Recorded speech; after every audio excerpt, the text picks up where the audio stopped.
Greetings, ladies and gentlemen of the WWT universe. It is just a wrap. Clash at the Castle is done. So you already know what this is. This is the post show. New champions, controversial ends. We got a lot to talk about on this post show. WWT Live, starts now. What's up, guys? This is Zoe Stark. You're listening to Women's Wrestling Talk. 10, 9, 8, 7, 6, 5, 4, 3, 2, 1, 0. Women's Wrestling Talk, the #1 women's wrestling network on the planet.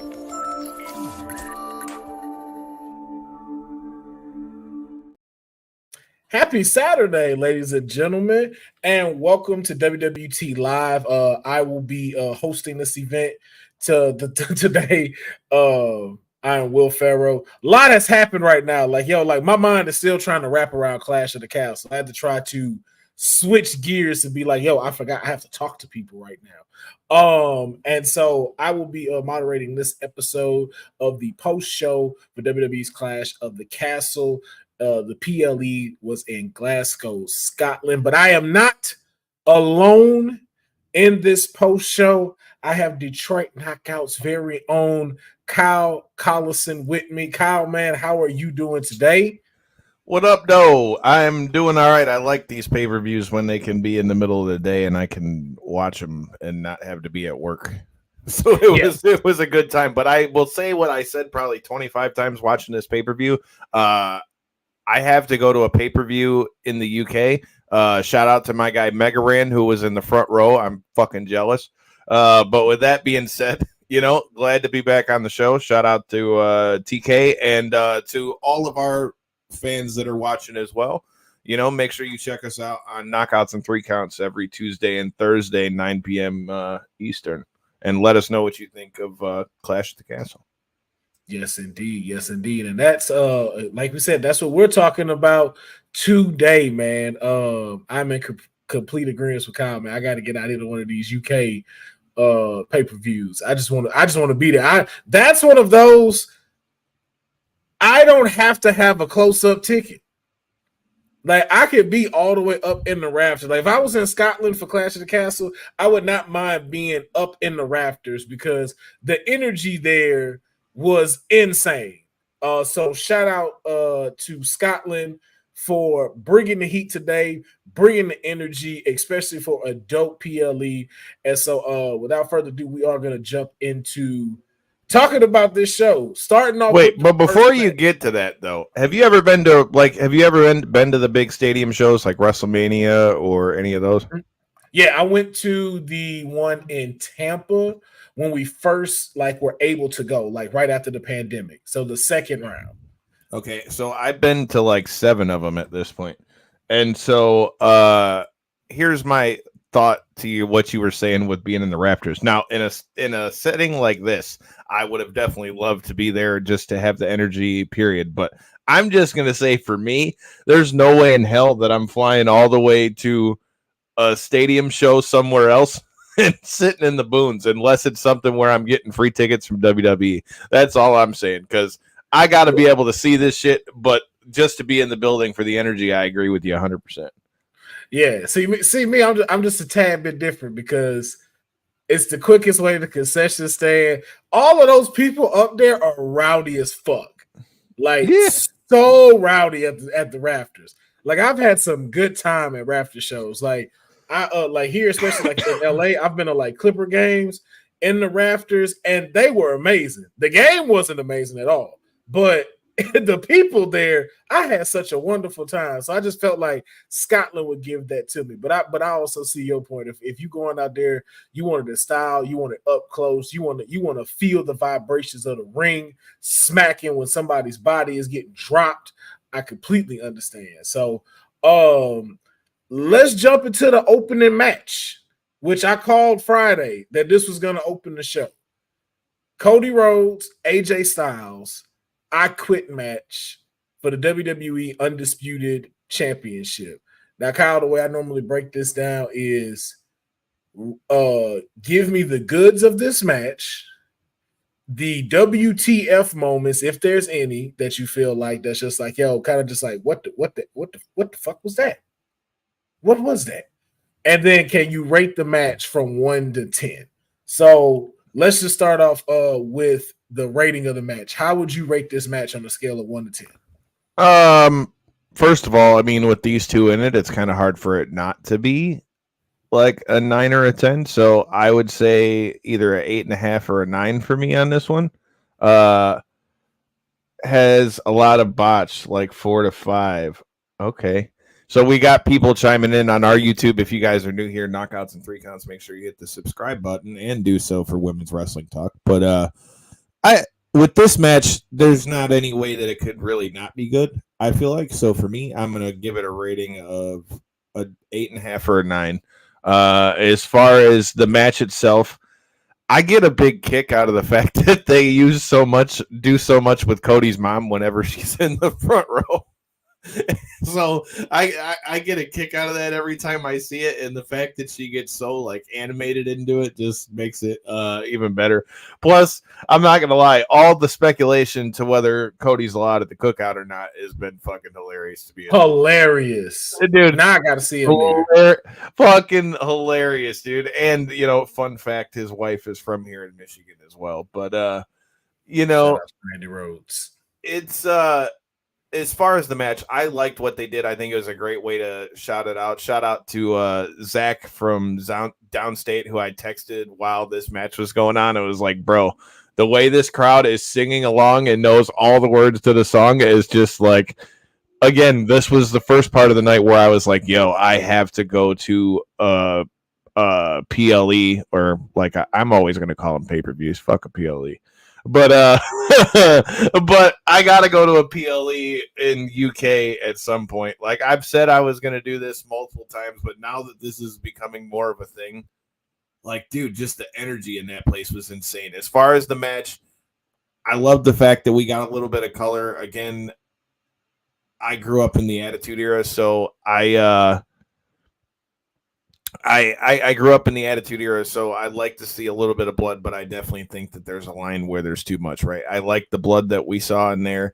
I like the match for AJ. I mean, again, it shows that AJ is a badass. But again, I don't think it's time for Cody to lose the belt. That said, just as a side note, I really hope that we see AJ Styles in this WWE TNA crossover. I feel you on that. Yeah, man. I was gonna get a match of 9. It's gonna get a match 9 out of 10. I'm gonna have to give it an 8 though. And I'm gonna get to why.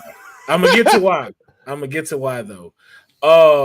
As you said though, no way Cody's dropping the belt right now, and it did what it was supposed to do.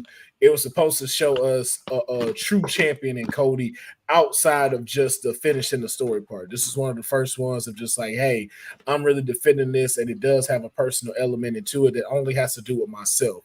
No mention really of Dusty Rhodes or anything like that when it came to him talking or AJ talking. So to get to here and to see like Cody have to do everything he can to make him quit was great. I think this was a great opener for the show. I think AJ Styles just proved why he is the phenomenal one.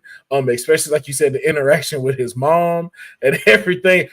I would have loved for him to have picked the chair up all the way like he was about to do it. I would have loved to have seen the crowd's reaction, but I'm like, okay, I get it. Here's the only reason why I'm giving it an 8 though. I hated the ending. I did not like the ending one bit. Stairs is what made you say I quit? Really? Stairs. The stairs and just getting hit in the head is what really. I mean, them things are heavy, bro. They are heavy, but out of everything that they just did to each other, I wanted a better finish. I wanted a better finish with this. I wanted a better I quit type of finish. And I think it wasn't bad, but it just wasn't to the caliber of what they had just gave us. So here's the thing. I'd love to know anybody else in the comments thoughts about this as well. But like, you can see a noted shift, and I understand why we don't see like chair shots to the head and stuff like that anymore. Mm-hmm. Which I understand that. But man, when they're always to the back, it kills the chair shot for me. Like, bro, I was watching Against All Odds yesterday, and that was a badass show. But again, if we're in a fist fight, right? And like you and I are standing face to face, am I going to aim for your back or am I going to aim to hit you in the head? I mean, you're going to go for my head because that's exactly my point. Now, I understand that you don't want somebody to get hurt in CT and all that stuff, but I just feel like we got to be more creative with how we like get to the chair shots. Like, that's the one thing that just drives me insane. And that's not just this match, that's wrestling as a whole. I'm not like taking shots at TNA or anyone, but that's one thing that like every time we see a match like these that's a no disqualification, or in this case, I quit match, I'd rather see you not use the chair if we're going to always go for the back. Or at least use the chair as a weapon, throwing them into the corner or something. But I don't know. Just to me, like, that just drives me nuts. But that's a sidebar. Oh, no, I feel you. I think they should take chair shots like how The Rock used to. When that hand come up and they just boom. And, like dude, that's totally believable. That's totally believable. If I got a chair coming at me, am I not going to try to at least block the shit somehow? Yeah, I'm like, bring that back. Like, learn that one. Or at least do like Cody did. Throw the chair at them more often. Like when AJ Styles went for a phenomenal forearm and he threw it at him and it hit him in the head. I'm like, do that more. But I already know a lot of people can't throw the shit like that, so you risk like further injury in case like the chair. No, and like I said, I totally understand why you don't want people getting smoked in the face with a chair all the time. Understand that. I'm not saying just brutalize somebody or something like that. I'm just saying the fact that we always go for the back now. Like, when's the last time you seen somebody even act like they were throwing it towards somebody's head? Yeah, not too often. Not too often. You know what also I miss? I miss the chair shot to the legs where it like swept them. Like, they don't do that no more either, where they like hit their calves and stuff like that and they fall. Like, from leg kicks in MMA, that would hurt. It does if you don't have like shin guards on and stuff. But like, you remember how they used to do that with shin guards. I just want to see different chair shots too. Instead of just the back and the stomach thrust of the chair and everything. But yeah, man, I wanted a better ending after everything they did. I like both of these dudes gave they all, especially when it came to like really saying I quit. And it's just kind of like, word, you handcuffed to the rope and he just holding up the stairs and that made you say I quit. And you still got hit anyway. So it's like, and we all knew, like, you're gonna get hit with these stairs. You know you're finna get hit with these stairs. So why quit? I don't know. I just wanted something. Want to get knocked out with the chair or with the stair. Man, I guess so. But no, but it was a great match to open. Jeff says he wanted the Batista and John Cena ending, taping the legs together. Hey, I could have took that. I could have took him being handcuffed fully. And Cody Rhodes gonna get some clippers. You gonna say I quit? No, not the line, not the hair, not the hair. I quit. That because that'll make you back to 2003, AJ. Yeah, we're gonna bring you back to your TNA days. But after the match though was very interesting. But of course, you know, Cody Rhodes did retain. But this right here. The paper tribal chief, not my tribal chief. The paper tribal chief. It's not my tribal chief. I know that's what they call him. That's not my tribal chief. Someone else's tribal chief came out after the victory. They've called Solo the tribal chief. I've not heard them call Solo the tribal chief. I thought. Oh, I think Paul Heyman has. Paul Heyman is now like announced him as that. Tama Tonga is the right hand man, and Tonga Loa is the infamous Tonga Loa. Now I've heard the infamous Tonga Loa. I've heard the MFT thing. But I haven't. I thought I've heard them say from orders of the tribal chief, meaning from Roman. Solo's the head of the table, which in a way, like if you're head of the table, you're the tribal chief for now. Okay. Yeah. So I don't acknowledge him as the head of the table. You may have gotten to the second seat to the left of the head of the table. You don't sit at the head of my table. That's for only one person, and that's when he gets back. But Solo Sikoa, Tama Tonga, and Tonga Loa came out, beat up Cody like they did, like always, just with everybody they do. And then Kevin Owens, Randy Orton runs out, which clearly I think is setting us up for a 6-man tag match at Money in the Bank. Or do we get something else? What do you think, Kyle? Well, Boza just called for it in the comments. But oh yeah, I mean, I could see Solo trying to take a crack at the title, and then him failing, and then him like to your point, the way that he's been feeling himself, maybe he gets himself a title shot and says, well, if Roman don't want to come back, he goes, well, then I'm going to bring the belt back to the family for us. You know what I mean? And then I could see him doing it, trying to do that and failing. And then that being part of the rift, when Roman comes back, like, oh, you couldn't follow my plan and went and tried to do it yourself and couldn't do it. But I just like the fact that we're not completely moving Cody away from the bloodline.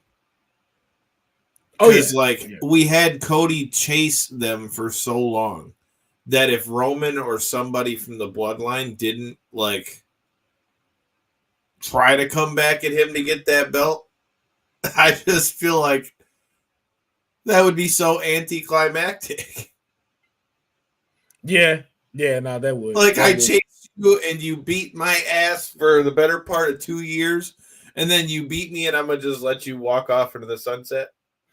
Especially especially with Solo saying, I have Cody in check. Like, Cody is in check. Don't you worry about that.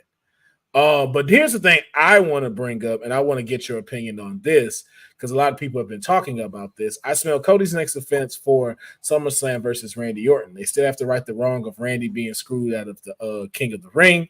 And Jeffrey says, I low-key saw Randy looking at the championship. And this became a story that kind of was the breakout of this attack. It wasn't even really the bloodline being highlighted for the 6-man tag match that we think will come up, but more so Randy eyeing this title. Now, I want to know.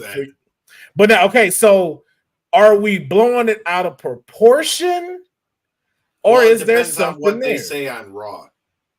Okay, I could see it being a thing where this part with KO and Randy, kind of gets drug out and they fight against Solo and them for a little while. Because here's the other thing you got to take into effect. Randy is on SmackDown. Is KO on SmackDown too? Yeah, everybody's on SmackDown. Okay, cool.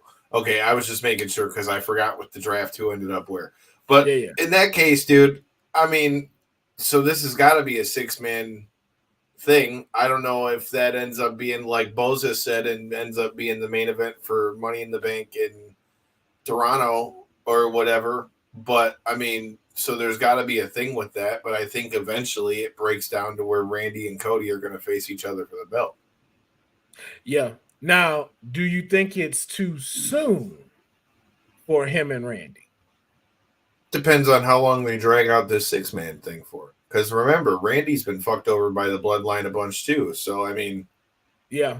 Just because he looked at the belt doesn't. I mean, and think about it. If anybody's like the long game type, would it not be Randy Orton?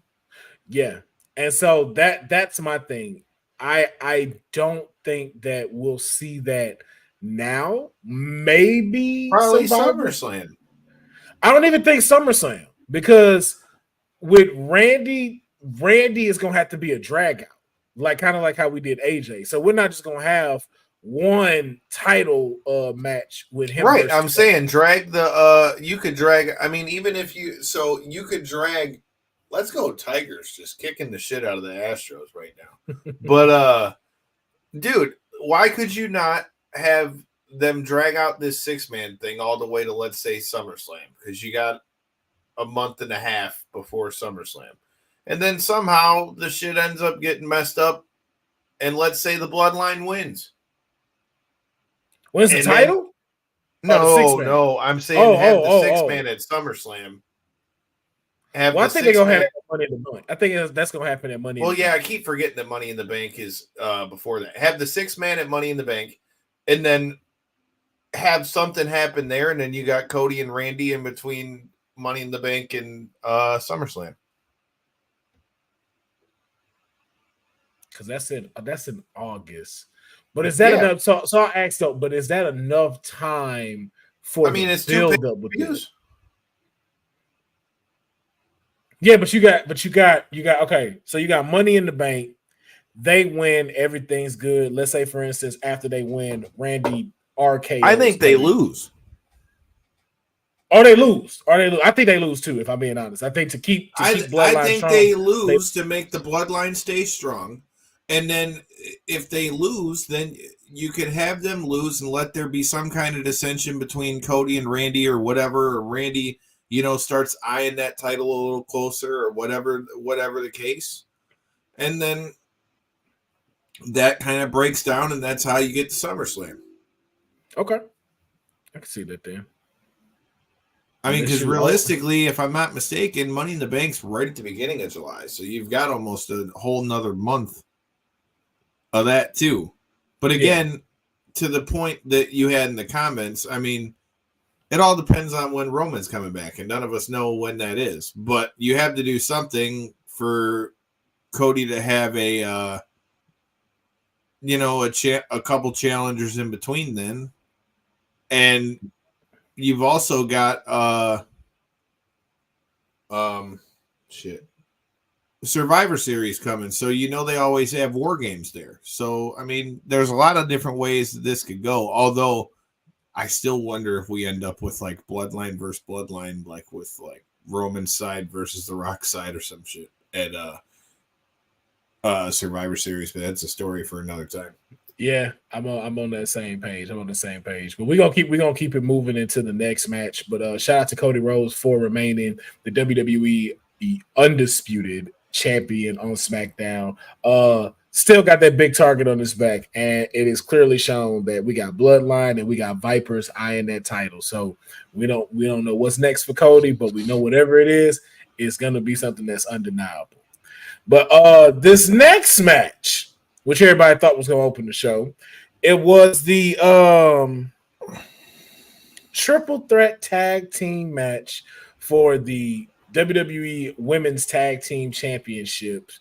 And as much as everybody was thinking that the 12-pack tag team was going to take the championships home, we got new tag champs. In the unholy union, Isla Dawn and Elba Fire. The Scottish natives took the win. Glasgow did not disappoint. The cheers, the fandom, the energy was there, and they are our new women tag team champions. So, Kyle, I want to know from you, how would you rate this? And what were the goods and the what the F moments for you? I give it about a 7 or an 8. I'll start with the what the fucks on this one. Number one, I don't know that it was the right time to take the belt off of Jade and Bianca, to be honest with you. And number two, while I understand that there's something to be said for the fact that she's in these big matches between here and what they just did at NXT Battleground, but can we put some fucking respect on Shayna Baszler, please? Man, like, how come they keep putting her in these damn spots where she's put in there to be the one to lose? for somebody else to win. I mean, essentially, that's what happened with the triple threat situation. You didn't want Jade and Bianca to have to lose.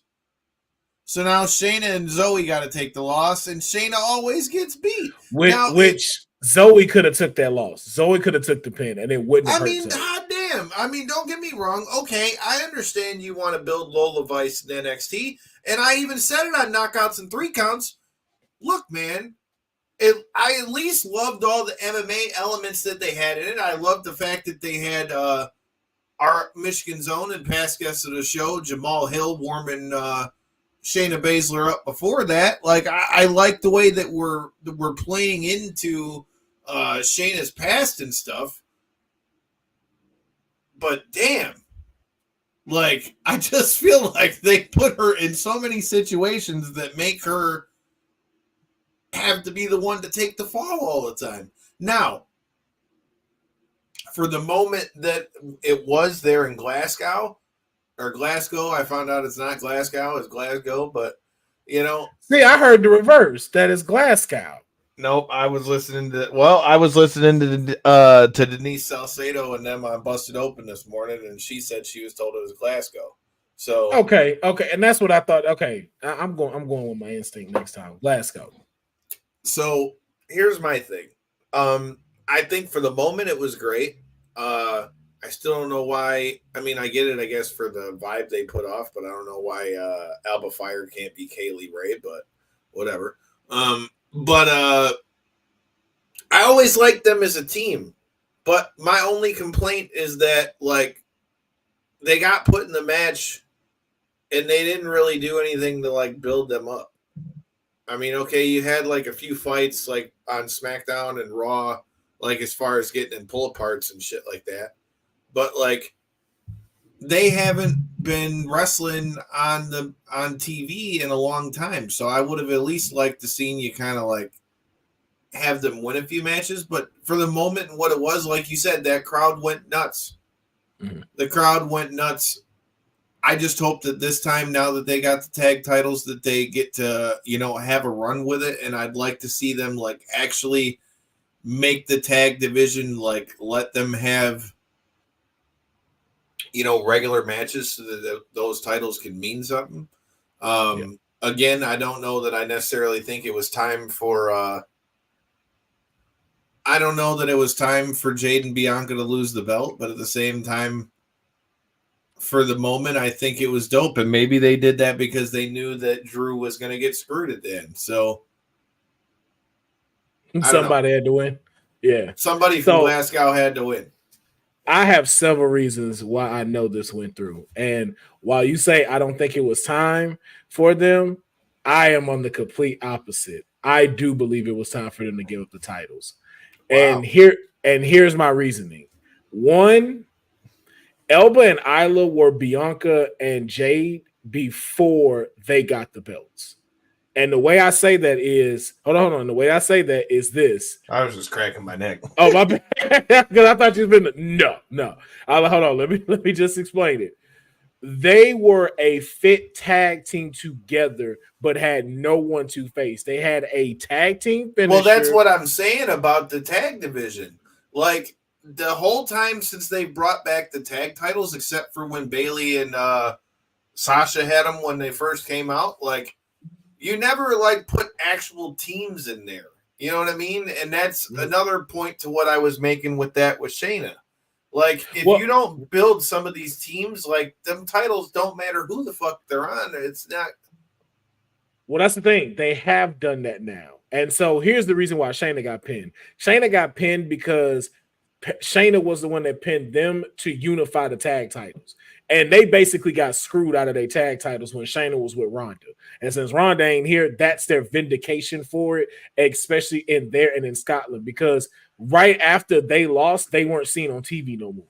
So there was a whole bunch of redemption that was needed for them, for this to happen. So I see why Shayna. No, I didn't think of that, so I like that. But yeah, but I'm still in your agreements of like, yo, man, y'all lay off Shayna, let Shayna start winning. They do stuff. Shayna dirty, regardless of that. So dirty. I like what they just did with that, but I'm sorry, I got to interview Shayna in January, and I I've always never heard nothing but good things, and I get it. It doesn't have to do with somebody being a good person, but dude, can we put some fucking respect on her name?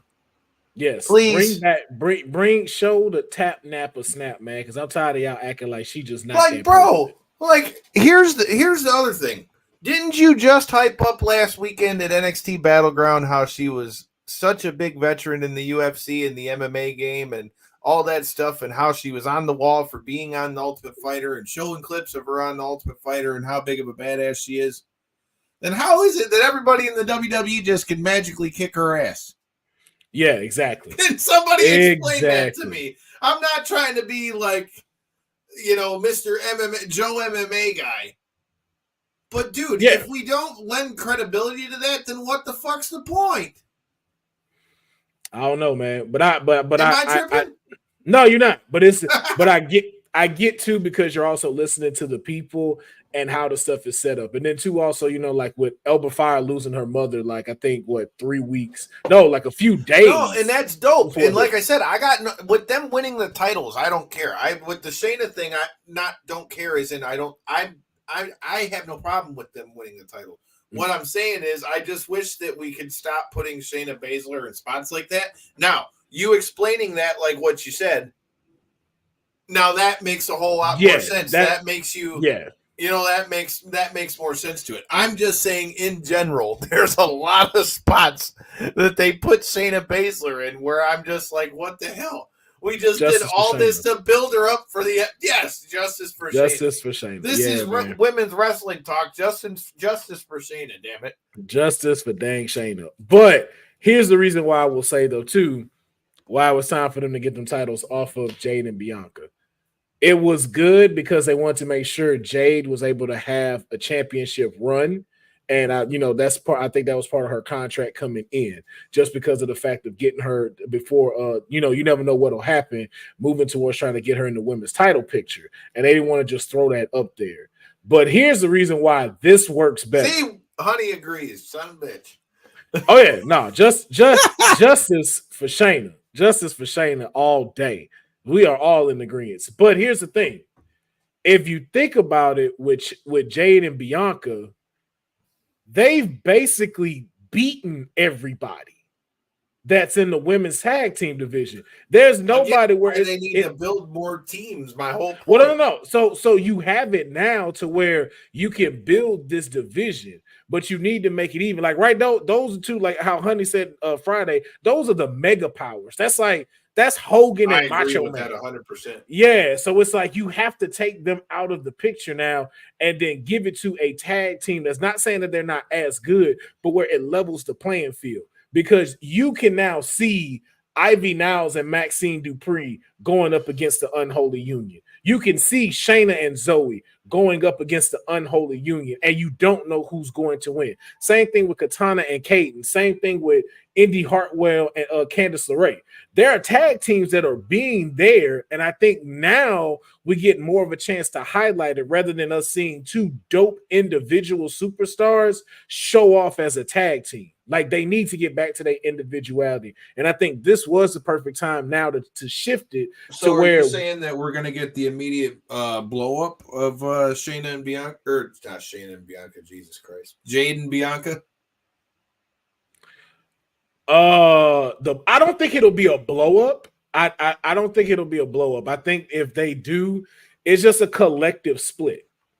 Like both of them, just because again, they didn't really prep us for anything when it comes to that. They didn't prep us of like you did this or you did that type of thing. It became just like hey, cool, I'm cool. Pinned. Yeah, they didn't get pinned. So it's like you can easily move into the next thing, a singles competition, without it having to be explained. Like Let me ask you this though: do you think that run with Bianca was enough that you think Jade's going to do all right on her own?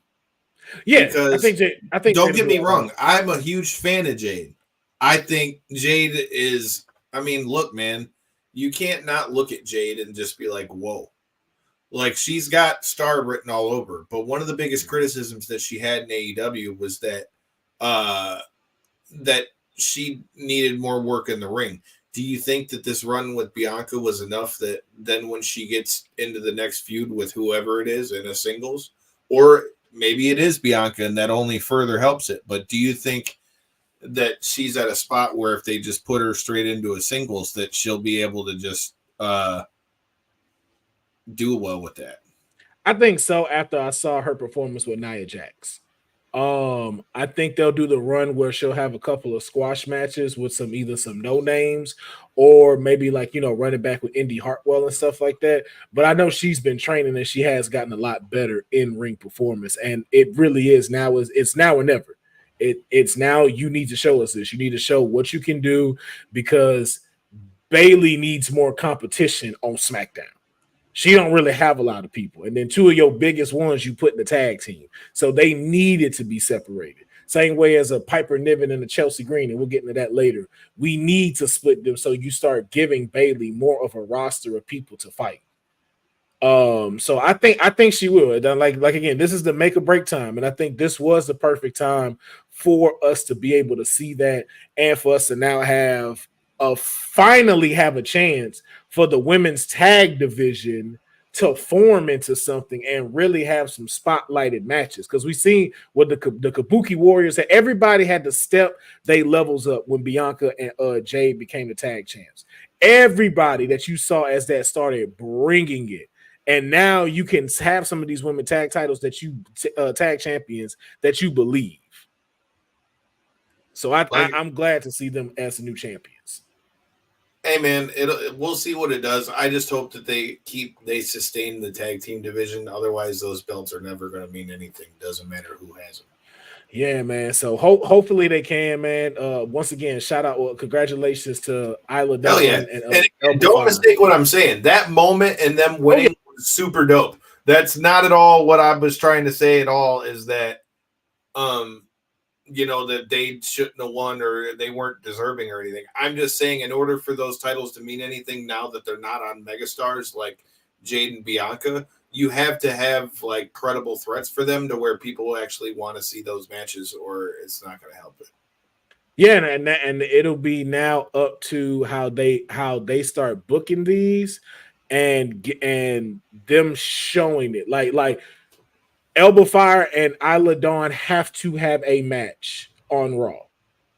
They have to fight somebody. They need to go back down to NXT, damn it.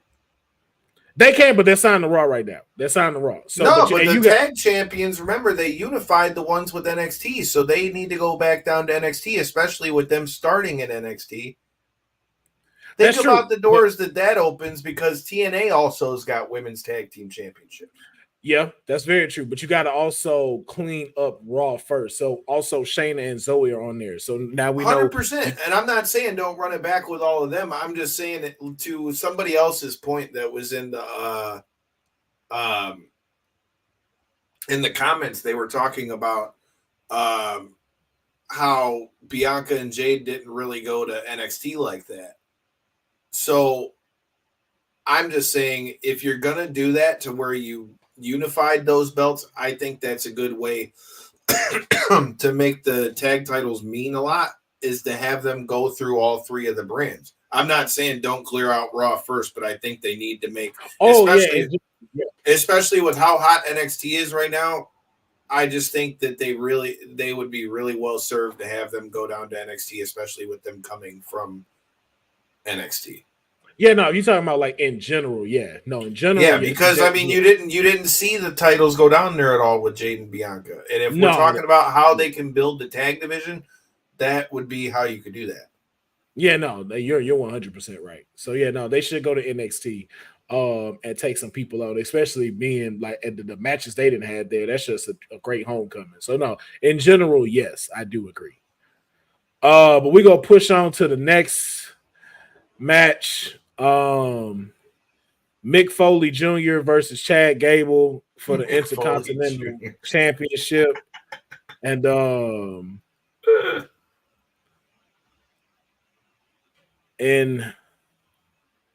Sami Zayn walked into Scotland as Intercontinental Champion, and at the end of the match also left as the Intercontinental Champion.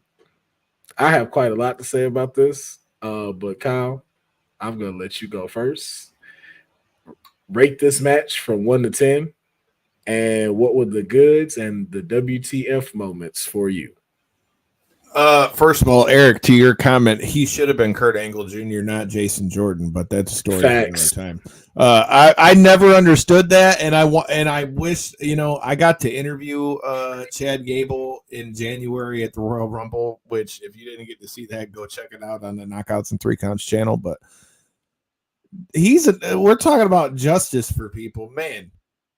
This has probably been some of the best stuff that I think this has been some of the best stuff that Chad Gable's done, dude. I mean, and that guy's really stepped up his game as far as in the one-on-one matches between the matches he's had with Sammy and the matches he's had with Gunther. So at some point, I'd like to see Chad Gable win something. Because damn it, he keeps having these banger matches, but he always loses. Chad Gable, like I said, I feel like has stepped up his game for sure. Sammy, being there and the way they did like the walk up with his wife and all that at WrestleMania when he won. And I mean, all in all, I've enjoyed this whole story. I'm just interested to see if that means that like we're gonna get like a full heel turn from Otis, or maybe are Otis and Gable gonna fight at some point. I don't know, but there's got to be like some kind of finality, I feel like, to the stuff with Otis and Gable. But as far as Sammy winning, I'm not mad at it, but I do feel like at some point Chad Gable's got to I feel like Chad Gable's got to get a win somewhere, dude. It should have been tonight. Chad Gable should have won this match. Like, I know we all got our ones where we're looking, we're like, we get mad at them, we get happy with them.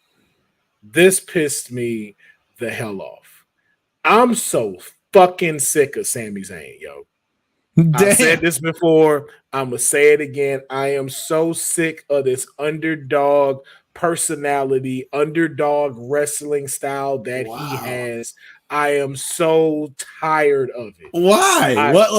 Because it's so the same thing night in, night out. But is he not the underdog in the majority of the matches that he's in? Not. No, he's not, because Sami. Hold on. Look at even just the match that we just had, right?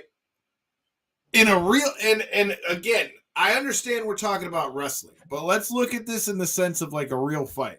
In a real fight, you're telling me that Chad Gable doesn't beat the shit out of Sami Zayn and twist him up like a pretzel? I know this is gonna sound crazy as hell. I think Sammy would give everybody a run for their money with straight thrown hands. I don't doubt it because he's tough, but I'm just saying, would he not that's what be I'm the saying. underdog Like, in why? that fight, though? Why can't? No, that's the thing, bro. Like, I'm tired of seeing this underdog mentality. He is not an underdog. Like, this dude can go. And I'm tired of seeing the whole I'm getting beat up. And then it's like, yo, out of nowhere, I had this opportunistic time to where I barely get the win. I want to, bro, this dude can go, and he does not do it. And I'm so tired of that personality of like, I'm going to do my best. But is that just because they book him as the underdog, though? Because I'd like to see Sammy taken as more of a world championship threat as well, dude. But I mean, at the end of the day, with how they booked him, I mean, look at the way the crowd popped at WrestleMania. So I get what you're saying, but on this one, I don't care about that crowd pop, bro. This was Gable time, dog. This was the best match for you to suck the win out the whole stadium, dog. Because he could have won that. He could have been the same kind of ending too. And Gable win that match, wins the Intercontinental title, and then on Raw dumps all of them because they didn't believe. It's like, yo, I told y'all to stick with me, Otis and Maxine, and we were gonna do this, and you did not believe. Get out. And what if Otis is going to be the one to take the belt off? I'll stop watching. I will go watch AEW all day. You don't watch AEW at all? No. Wow. You know what it was? It's like Gallus. It's some reason the engine don't start for me with AEW all the time. I watch it for this show now, just so I have something to talk about and add my opinion to it. But before then, it would just. So I just stick to the highlights. But He should have won this match. I don't even have to necessarily say he had to hold on for it long, but he deserved to win this. This match should have went to him, and it doesn't make. And it's like I don't know how you go until the next thing and stuff like that. Is it Callis or Gallus? Gallus. Or no, you're talking about Callis from AEW. It's Callis. Oh no, I'm talking about Gallus from NXT. That's what I thought you were talking about. Okay, I like Jeffrey. Okay, so yeah, then you were right. I thought you were talking about Gallus too, but no, Gallus from WWE. They wouldn't. I didn't get them at first. I was like, they ain't clicking for me. Then I saw Coffee, bro. No, I do now at the background. After Battleground. After Battlegrounds, I now see it. And I was like, okay, I'm a Gallus fan now. But this, I'm so tired of this underdog crap, bro. I'm so tired of you using that. Like, even make him be El Generico again, damn it. Do that. Do something, bro. Like, I'm so tired of seeing Mick Foley's son always. I'm gonna do my best and barely overcome the stuff. Like, yo, I'm so tired of that gimmick, bro. It's the same thing and it's boring. Like, change your stuff up, bro. I want to see you do the El Generico stuff, man, because this is getting dumb. This was Chad's. But could they do El Generico? Could they do Honey's talking shit in the comment. But could they realistically do El Generico, or is that something that Ring of Honor, like, I wonder if Ring of Honor like holds like the name or anything to that? Like, that's a good question. I mean, but even I don't think he could. I don't think they could do El Generico. Probably because of the Ring of Honor stuff. You can stick with Sammy. Just make Sammy grittier. No, I agree. I'm just saying I was making the joke, make him do the El Generico stuff. I don't think you could do that, but I agree. I mean, he needs to be taken like a world title threat, but I think a lot of it with Sammy is because of how Sammy looks. You get him in there with the big bastard. They just assume that he's the underdog because of how he looks. So that's. But I mean, Mick Foley was also 300 pounds, dude. Let's not forget that Mick Foley was. Oh no, I'm just saying, looks wise and all of that. Yeah, but even still, to that point, how are you the underdog to somebody that's smaller than you? Chad Gable's not a small guy. If you've ever been next to him, I just want to throw that out there because y'all get what I'm saying. No, we're not. No. We get what we get what we say. Ain't none of these people small in real life. That's not what we talk about. I know, but I don't see Sammy is way bigger than Chad Gable. Sammy is taller. Yes, that still makes you not the underdog. That still you should not be the underdog in this match. I understood the Gunther thing to an extent, but the wrestling skills, though, bro. The wrestling skills he's there. Why don't you have? You're telling me if that was Kurt Angle, he's not the underdog.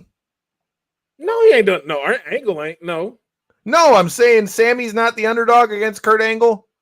No, get the fuck out of here. No, not at all. Not to where you finna get your butt whipped. No, like, think about it. Do you really think Sammy couldn't go with Kurt Angle? If Kurt Angle was really trying to tie him up, no. Nah, okay. And see, I don't even mess with Sammy. I'm saying you gotta think of it like in a fight sense. So I feel like that's why they use the underdog. We're not thinking about fight. We're thinking about. But I'm saying that's why they give him the right. But I'm saying that's why they give him the underdog mentality, because when you got to think about it, most fans that look at it are like casual fans. They look at it like, oh, this guy should beat the shit out of this guy because he's that big, or this guy should beat the shit out of this guy in this case because that guy is an Olympic wrestler. My point is, just off general perceptions, he'll be your perception. The perception need to change. We don't call Ray the biggest underdog anymore. Rey Mysterio is the greatest mask of all time. How long you gonna keep being the underdog? Why you can't have the same personality as Kevin Owens? Y'all fight just alike. Why you can't have that same personality? So then, okay, let me ask you this. To do that is the only way you could really do that, by making Sammy just have like a dastardly run like KO did? No, I just want to see. I don't care what it is. No, but I'm saying, do you need to have Sammy do that to make people look at him? I need Sammy to do something different. I don't care what the difference is, but the underdog thing got to go. It then outran this course. You almost have been here 10 years. It's time to let that go. You need a new persona. You need a new angle because it's getting dry. All right. That's the only thing I can say about that. And I just, again, I get that he is loved by the fans, but something got to change for me. Now, this is just my opinion. I get it. No problem. No problem. Yeah. I'm just shooting the shit.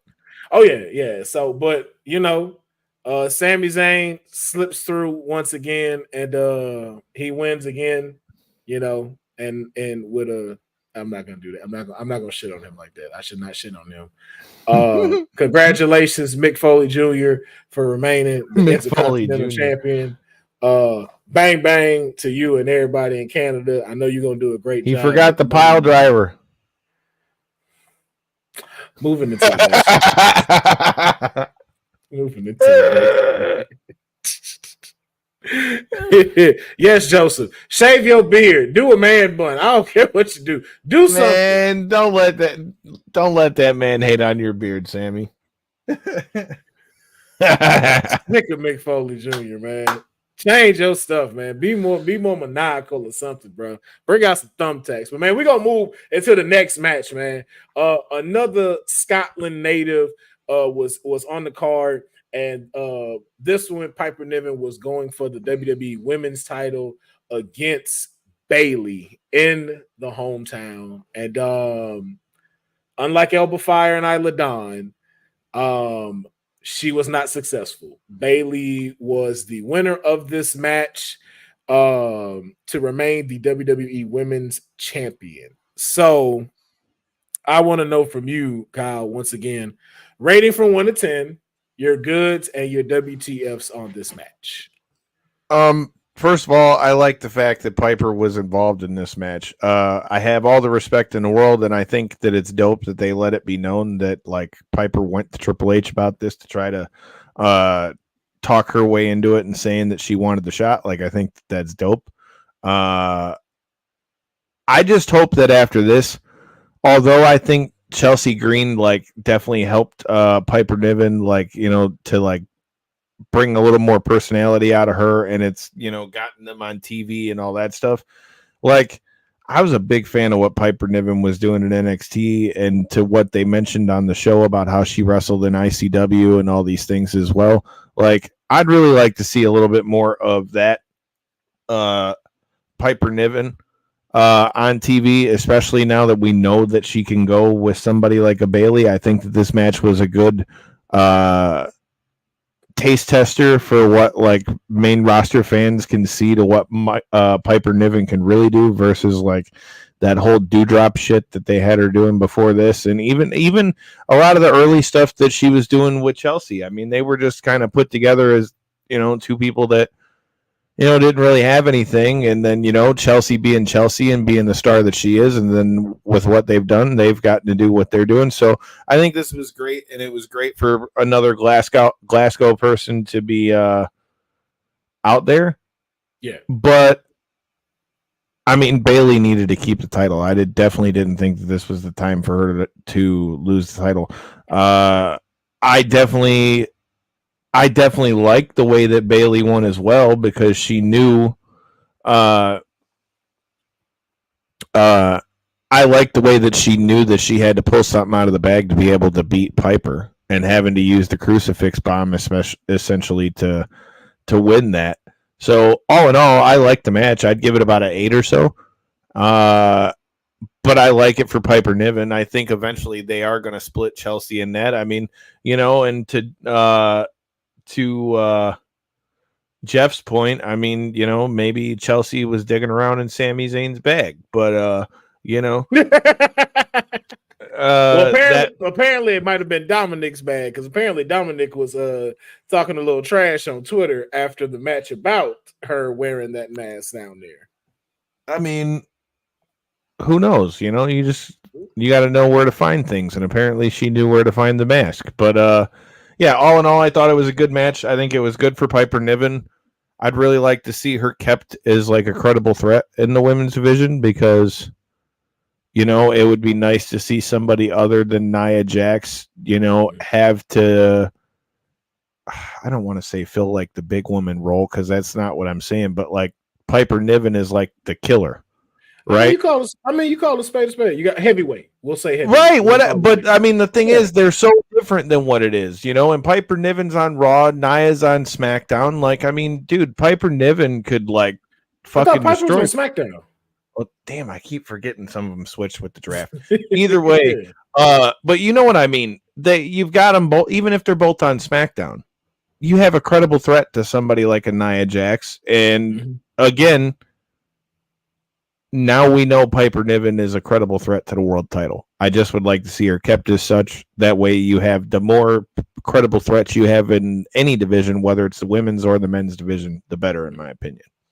Oh, yeah, I agree. And I think it will just because, as we said, they're trying to build up this women's roster for SmackDown for Bayley to be able to face someone. And I think having someone there like a Piper Niven and showing what she can do just now, especially how she displayed it, it does show not only can she run in the women's title picture, but she also knows how to cut promos as well. Like her promos were not bad and stuff like that, especially for the first time of us really hearing her like have a real moment to speak. So I agree with that, but again, that's why I'm hoping now that Triple H is, running things. Like I like the fact that I don't know if you caught it on commentary, but the fact that they acknowledged all the stuff that she did in ICW and all that stuff. Yeah, they actually made Piper Niven's stuff like it. Like you completely now can throw out the dewdrop stuff. Like we don't think of dewdrop no more. Like this is Piper Niven. This is the person I know from the Mae Young Classic. From now, this is the Piper Niven. This was like her. This was basically her coming out match, kind of like how Cody had to do in Dallas, where he had to shed that skin and show who the nightmare is for WWE. This was for her at Clash of the Castle. I hope so, because I that's how I felt about it. Because, like I said, again, I was a fan of what she did, not only in NXT, but I've watched a lot of the stuff in ICW as well. Yeah, no, I think we're gonna see a good rise. How about this? We saw Tatum Paxley show up over there in TNA, man. Shit, I wouldn't mind seeing somebody like a Piper Niven go over there. I wouldn't mind it either. I wouldn't mind that either. I would not mind that at all. Let her go over there and kill a few people. It feels like it's up for her. That's it. It's just up for her, and I think that's what this match showed.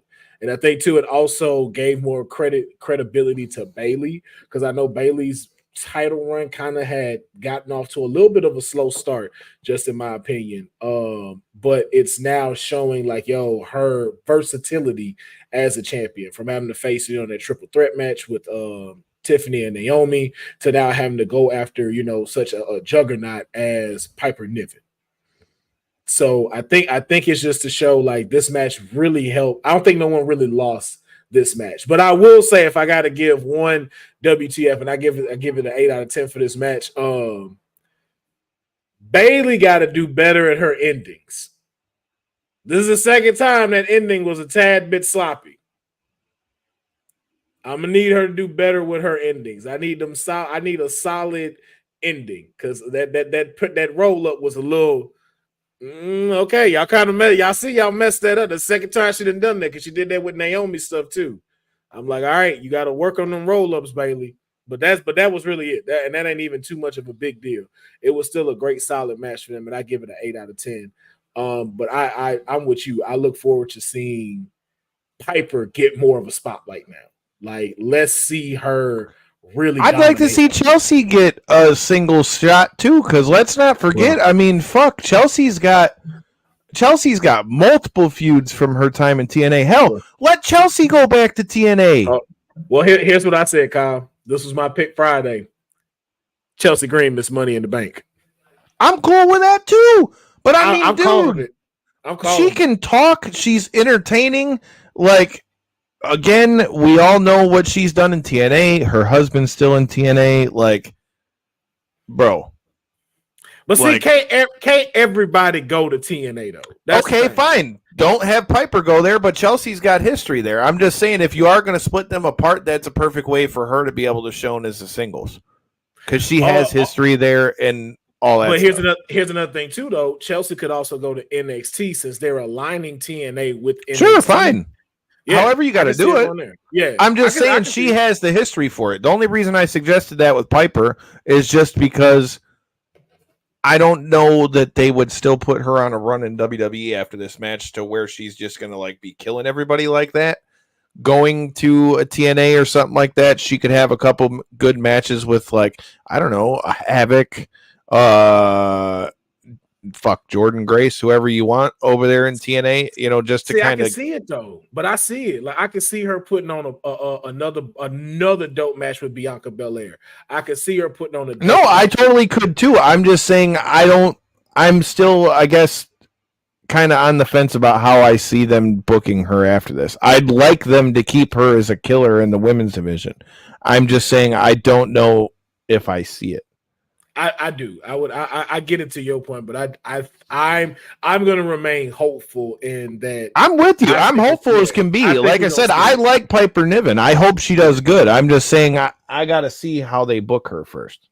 If they're smart, book this woman as a top competitor, because she showed that with Bayley. She took Bayley to her limits. Bayley did not have to carry her in this match. Like you said, you prove why she has been that person all this time. And I think we will see her make a big rise within SmackDown. So, and we just keeping our fingers crossed on that. But again, shout out to Bayley for remaining the WWE Women's Champion over there on SmackDown. Once again, a great, phenomenal match. And then now we're moving into the main event up at Glasgow, Scotland. The World Heavyweight Champion Damian Priest, El Campeon, was taking on the Homeland Highlander himself, the Scottish Warrior, Drew McIntyre, in his homeland of Scotland. And guess what? El Campeon is still your champion. Now, we are... Yo, sorry. This is the funniest match I've ever seen in my life. Drew McIntyre needs his flowers, and I'm going to get into why. Because yes, Jeffrey, the shenanigans was afoot. That is the topic of that is the whole title of this match. The shenanigans was afoot. Kyle, I want to get your opinion first, man. How did you feel about this match? What do you rate it? What was the goods and the WTFs for you in this match? So I enjoyed the hell out of the match. The crowd was insane. Like, holy hell, were they loud. Like, again, all the more reason I stick by what I said. At some point, I will make a pay-per-view that's like in the UK or somewhere like that, because I just have to. Yeah. Okay. Wow, Boza brings up a point. You said your world heavyweight champion doesn't mean shit if you need shenanigans. So I don't know that it means that he's not shit as a champion, because I kind of expected CM Punk to get involved somehow or another. We saw that coming. Although, I gotta say, it really makes you wonder, so did you just make him a heel even though you want everybody to love him? Because you knew it was going to make him a heel here, but do you think that that's going to translate to when they come back to the States? Secondly, totally off topic, but I wonder, does it feel like a fuck you at all that like all of a sudden that CM Punk has found like this newfound love for Jordan 1s that he keeps wearing to the ring? Because it makes me think, like, I just laughed. I'm like, who told him about shoes? It's like a fuck you to the Young Bucks or something. But it was something little that I peeped when he rolled out there in the referee shirt. But as far as the match, I thought it was good. I mean, it plays into CM Punk versus Drew McIntyre. I'm not going to lie. I kind of thought that it might be a good time for Drew to win the belt, but this only kind of further pushes Drew versus CM Punk, which is where I think we're headed at SummerSlam. Mm-hmm. Money in the Bank or SummerSlam. I would say SummerSlam probably because CM Punk's been off TV for a long time and it gives them more time to build it. But and in the post show, he did say that he still hasn't been cleared yet, medically. See,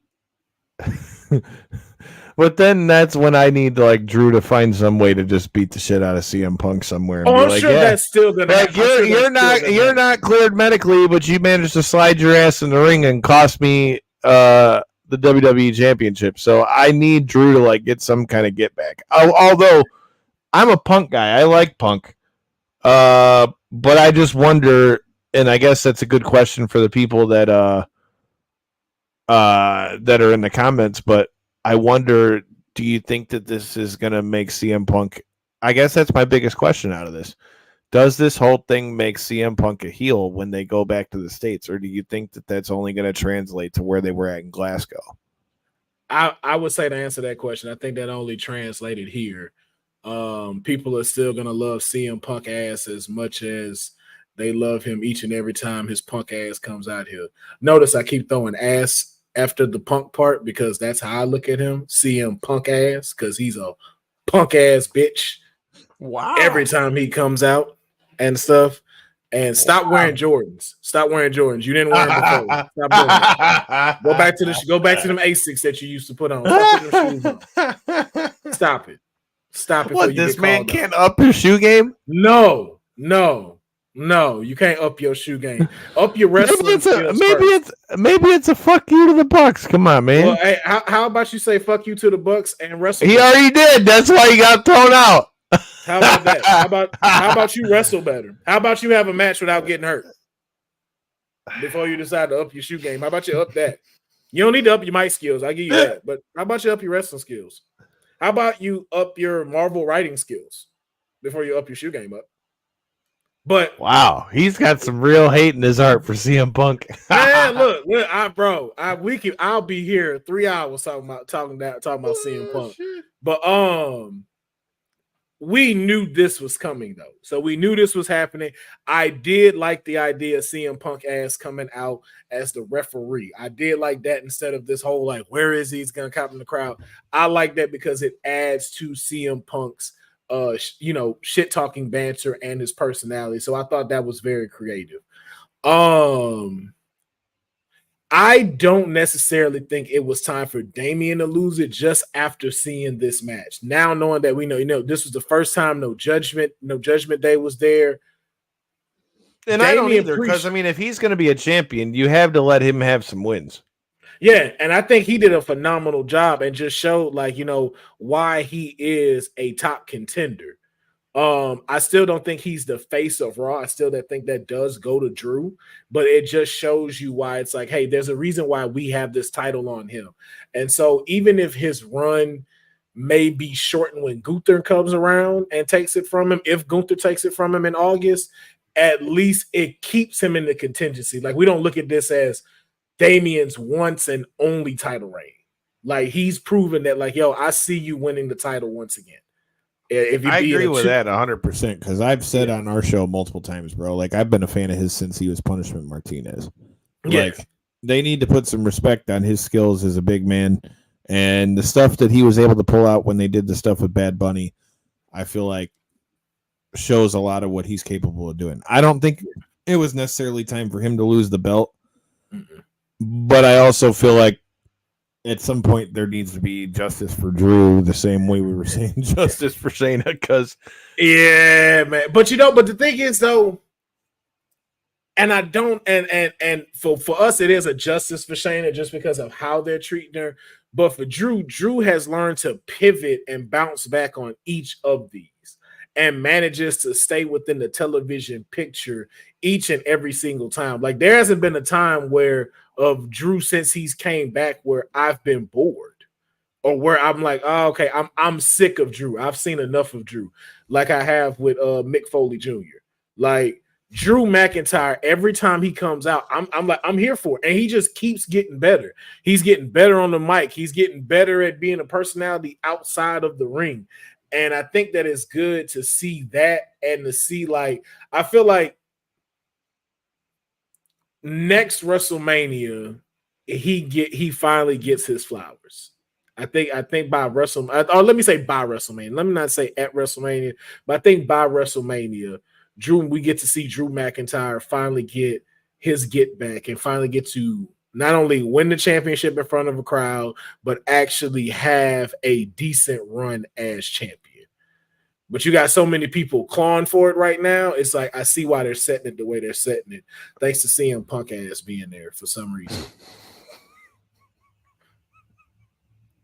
Now you want to talk about an underdog.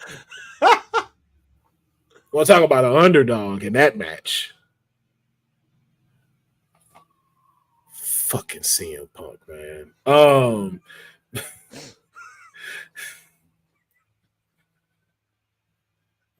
I'm sorry, y'all. I'm sorry. I can't, man. I don't like that guy. Yo, I wish we had. Look, I wish I we had officially know the picture that I'm gonna tweet out on Instagram or Face and Twitter and Instagram after this to tell people they need to watch this. I feel like that 50 Cent gift where it's like, man, I really don't like that guy. I really don't. But for our turn, I'm not feeling it. I see that. whenever you bring up CM Punk, I'm not feeling it. I'm not. You know why I put up with CM Punk ass though? With the shred of hope that AJ Lee comes back. The real wrestler in your household. That's who. That's the real only, wrestler. Wow, the real wrestler in your household. AJ man, Lee. you are throwing some vitriol for this man. Shit. Cause man, that man took his ball and went home. I ain't never forgave that. I've never forgiven that, bro. I've never forgiven that. I'm never going to forgive it. So did Stone Cold. We know why Stone Cold left. We know why Stone Cold left, though. We know why CM Punk left. Nah, but you left worse. Like CM Punk left towards WrestleMania and they had to pivot WrestleMania. Stone Cold just did that on Raw. You can fix Raw. You fix Raw real quick. Just throw this in. Like Raw, it's okay. WrestleMania, you doing a lot. And especially for somebody who ain't even in the top 5 nor the top 10 of the greatest WWE wrestlers of all time. And you go pull that. Oh boy, man, you and I could have a conversation about this. I'm not saying that he's in the top 10 of all time at all, but I would also say that at the time that all that shit was happening, man, he was. I mean, look, who's created more buzz in the last 10 years than him? Because you talk shit that you don't. Isn't the job of a wrestler to talk people into the building? Isn't that what Dusty Rhodes and all the rest of them said? It's also to win. You don't call yourself best. While he had a lot of shenanigans and fuckery in the AEW stuff, and I said that there was wrong for that. Now again, I'm not even coming off as a CM Punk apologist, but I'm just saying in your response to like, oh, the guy can't wrestle, like he's had some good matches too, man. Sure. If that's how you want to say it, he is definitely not saying he is ass in the ring or anything like that, but don't call yourself best in the world when you only may be best at one thing, and that's talking shit.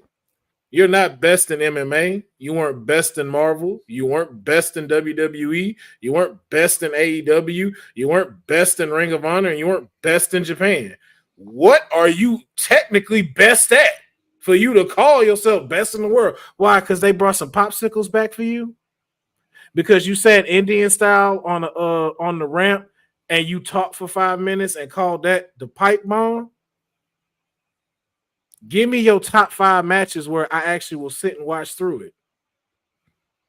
The one where he walked out?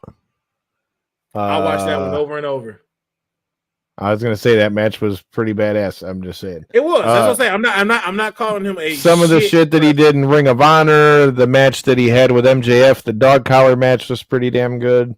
And this is all before you called yourself best in the world. That's the only thing I like about that. Don't call yourself best in the world when you're not best in the world. You are good. You will not be able to tell the story of wrestling without CM Punk. I will definitely give you respect for that. I cannot say he's overrated like Bret Hart. But I will. Whoa! Damn! Holy shit! Oh, believe me, I will. I drop the elbow on Bret Hart right now. Wow! elbow That's Bret a Hart hell right of a now. wow. That's a Boy, hell of a I got a whole statement, too. look. See, we getting off topic. We didn't went too far. See what CM Punk ass does to me. I'm so sorry, y'all. I'm so sorry, y'all. But again, I do have respect. Just because I'm talking a lot of shit about him, don't mean that he ain't achieved stuff. I do not ever want it to seem like he has not achieved something. He has not done this. But all the hype he got, I just don't be feeling it. But I will be feeling it when Drew hits him with that Claymore in the face. I'm gonna rewind it and put it in slow-mo so many times.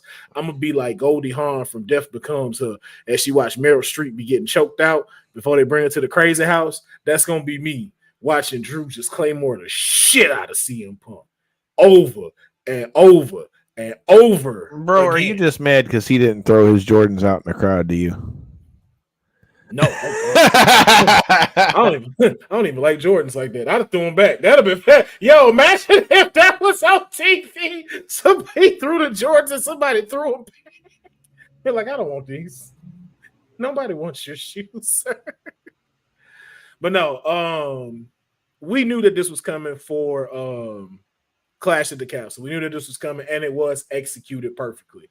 I have no idea how it moves into the SummerSlam with Drew McIntyre personality. I know this is about to really cook up. But to your point, though, now I do have to ask, do we get CM Punk versus Drew at Money in the Bank, or is this SummerSlam? Or do we get a rematch with Priest and Drew? What if Drew is about to win Money in the Bank and then CM Punk fucks him over again? Because CM Punk's still not cleared yet. And Money in the Bank's right at the beginning of July. Has Drew won Money in the Bank? I don't think so, right? I don't believe so. So then what if Drew comes out and now you've made him the big baby face because of the way that happened at Clash at the Castle?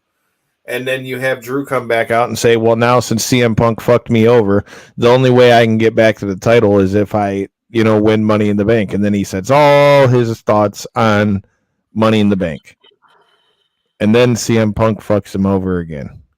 This is how bad CM Punk made things in Glasgow. They booed Samantha Irvin. You don't boo Samantha Irvin. People boo her a lot even though they shouldn't. You don't boo Samantha Irvin. And this is CM Punk ass's fault. You don't boo Samantha. This is his fault. Him and his slippery looking Jordans. This is all his fault. Slippery. How dare you piss off a whole country to go boo at Samantha Irvin just for telling y'all to get home and safe travels? What kind of shit is that? But like, yo, that's like me telling you, Kyle, yo, bro, glad to have had you here, man. You have a good night, man. Get home safe. That's that good heat, brother. Come on, man. I don't like it. I like Samantha Irvin too. Don't get it twisted, but that's that good heat, bro. They just gotta keep it going. Again, look at the scenario I just left out there for you. Let them fuck him over at Money in the Bank, and then let them fight at SummerSlam. Drew will be a big baby face. Oh yeah, it makes for great TV. Like never taking that away. Like, and when it comes to the shit talking and the hook he has on the crowd, that's why I say you're topping that. The one thing I'll say is this: if anything, Punk and we're already all off on a damn tangent, but here's the thing. So like there's all this talk about CM Punk and like what he brought to AEW or what he brings to WWE or like what he brings to the wrestling business. But like if stuff like this doesn't show you that guy has a brain for like what's going on, and like even the stuff he said when the stuff happened with Jack Perry, right? Like it shows you what being in that WWE machine does. Yeah. Not that he didn't already have a brain because of all his time in Ring of Honor and all that stuff too. But at this point, hell, he said it himself. He's back for the money. And so if there's one thing that guy knows how to do, it's either to talk people into the building to see him get his ass whooped, or to make everybody in that building want to see him whoop somebody's ass. So at the end of the day, when the last time we saw that happen? I mean, like I said, he's pissing you off, ain't he? So Oh no, it worked. It worked. That's what I'm saying. It worked. that's why I'm saying ultimately he's doing what he's supposed to, and if that doesn't prove that CM Punk moves the needle, look how mad he just made them to the point where the announcer was fucking getting booed. How dare you get Samantha Irvin booed? I'm with you, but I mean, if you're trying to be a heel, that's Hey, that's something. Hey, look, in Domino's, that sometimes you don't take some money ain't clean. It's dirty money. You dirty son of a bitch. How dare you make Samantha Irvin get booed? I just want the Councilman versus fucking CM Punk in WrestleMania in Vegas. Hey man, let's do it. Let's do it. I will frog splash the shit out of CM Punk. I will take a GTS to the face. I would pay to see that. I would so do it. Y'all hear it. Y'all heard it here first. See CM Punk and the Councilman, WrestleMania, Vegas on April 20th too. 420 on 420. Loser got to smoke a joint in front of everybody. So guess what? You ain't gonna be straight ass no more, buddy. After I get done with you. That's fucked up. But in all seriousness, as much as I talk shit about CM Punk and will continue to always talk shit about CM Punk, this made for great setup and for great television. Like, and I think it made it even better for I certainly didn't expect him to come out as the ref. I did not expect him to come out as a ref. I'm a more shit. Yeah, I can see that, Councilman. You're more of a spirit choke slam kind of person. I will. I can hold on. Just to be clear, I used to wrestle, and one of my things was the frog splash. I when I find them VHSs and I digitize them, y'all gonna see. I could do a frog splash. That was it though. That was it. I wasn't about to do no moonsault or nothing because it's like doing it into a pool. That's how I told myself. You jumping into a pool that ain't got no water. I'm like, all right, I could do that. Because I knew where to land. But yes, I am more of a spirit choke slam kind of person to your effect. But I will ask you though. Now we know we got Damien and Gunther. We know that we're gonna get a CM Punk Drew. But now asking though, because it's something that came up Friday before we get up out of here.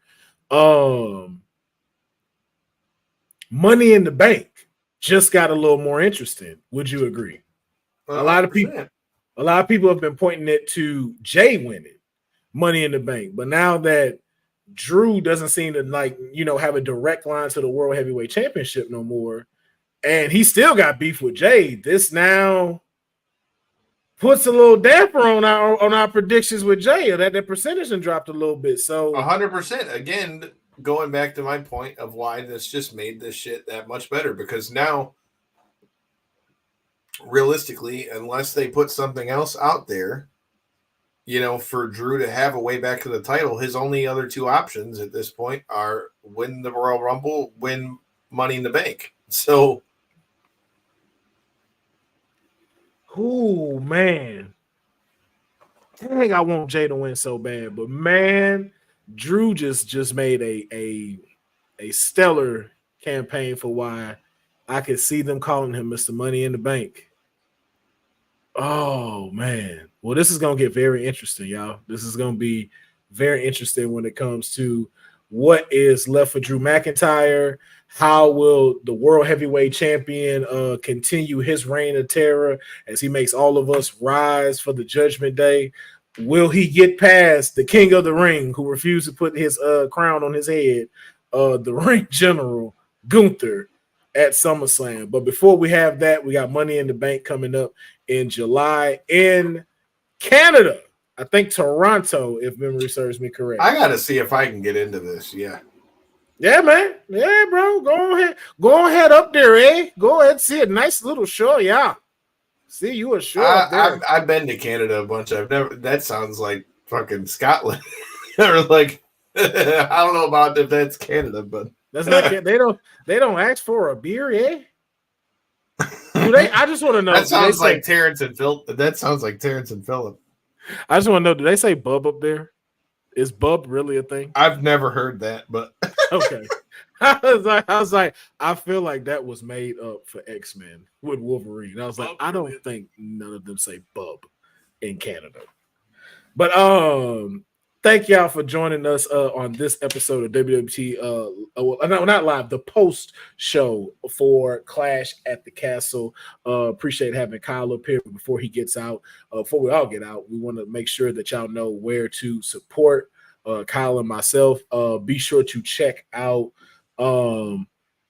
whatever's coming up. The real TK didn't tell me what's coming up. I just know we have WWT Live Monday. We're going to be talking about Raw. Oh, yeah, I forgot. Skip all of this stuff. Monday Night Raw, June 17th. It's on. I don't care about none of this because Uncle Howdy is back Monday night.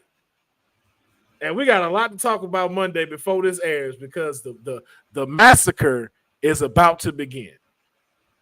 It's about to be a Monday night massacre. Hey, man, I'm with it. Like I said, we were just talking about this on Knockouts and 3 Counts. J-Bone had his whole thoughts on how this is going to play out. I hope that this gets like a big, long run. I hope it is Uncle Howdy. I hope that the people that they say that are in it. And I just hope that it gets the legs to be able to do something. Like, I really do. It looks sweet to me. I always like the little Easter eggs that you got to find and all that. Like I said, it'll be interesting to see. It will. And before I let you tell people where to support you, I don't know who wrote this, but all I'll say is this, Curvin. Let me put you in the cripple crossface, and then you tell me if wrestling is real or not. Let me powerbomb you one good time, and then you tell me if wrestling is not real. So I don't know why you'd come in a chat of wrestling fans and say something like that, but, put some respect on it if you ain't never been chokeslammed before and you never been put in a submission move. And if you haven't, I would love to be the first one to do it for you. And I'd just like to throw out for the record, like I was talking about from an MMA standpoint, because I actually happen to have a purple belt in jiu-jitsu and fought in boxing and fought in MMA. And here's another fact for you. And with the Shayna Baszler stuff, one of my good friends fought Shayna 4 times, and Shayna was literally just in her wedding last year. So I'm talking about this from being around it and being around fights for 15 years, man. So I've watched wrestling for a long time, but I'm not looking at this like, oh my God, it's just like real fighting. Man, man, we need justice for Shayna shirts on WWT. I hope TK is seeing it. We need justice. I'm with it. Let's go. We need some justice for Shayna. Shayna. Damn it. Yes, and if indeed. she does, I'm going to tell Tara to make sure that Shayna sees it because I'm with that. Yes, we're going to need a sea of spades. As I said, as Cedric always says, we need a sea of blue. I need a sea of spades being seen when this shirt drops, man. But Kyle, please tell them where they can follow you and where they can support you. You can follow me at Detroit Knockout. Make sure you check out the show. I threw up the link in the comments. You can check us out, Knockouts and 3 Counts. We were just joined by Ernest the Cat Miller last week. We just had Dale Patricks on this week, fresh from his run over there in Japan, main event in Corrigan Hall. We shout out to past guests of the show, Jimmy Flick, getting ready to go to war in the UFC today in your featured prelim that's on ESPN Plus right now. Like I said, if you're a combat sports fan, pro wrestling fan, you need to come check us out. You never know who's going to come through there. Like I said, we got to cover Royal Rumble, got to cover Survivor Series. There's a good chance I'll be covering SummerSlam. So you never know who will be on the other side of that screen. As always, shout out to TK, shout out to Women's Wrestling Talk. Good to shoot the shit with you, Councilman. And yeah, man, you can check us out every Tuesday and Thursday, 9 p.m. Eastern. And if you're a fight fan in the Michigan area, make sure you check out the fights because you never know. They might just be letting me run my mouth on a microphone, which always could end up kind of crazy. Last week, I ended up with some chick's blood on my phone. So, I mean, hey. You never know the life of Kyle, bro. You never know the life of him. The ladies get at it, bro. Like, don't get it twisted. The ladies' fights a lot of times are more fun to watch than the men. Like, this chick came into the ring with a black eye, and then I found out after the fight she had a broken nose, and she still won the fucking fight. Jeez. Hey, man. Shout out to women, man. That's why we on. Appreciate it, Jeff. Make sure you check out Knockouts and 3 Counts, my guy. Yes, indeed, man. And shout out to the people who were in here: Jeffrey, Curvin, Joseph, as well as Eric. Of course, our lady of WWT, Miss Honey, was up in here. What up, no honey? Yep, Heat 3. Who else that we have? I believe, yeah. Shout out, and then I think I said Joseph. Just to make sure I said it again.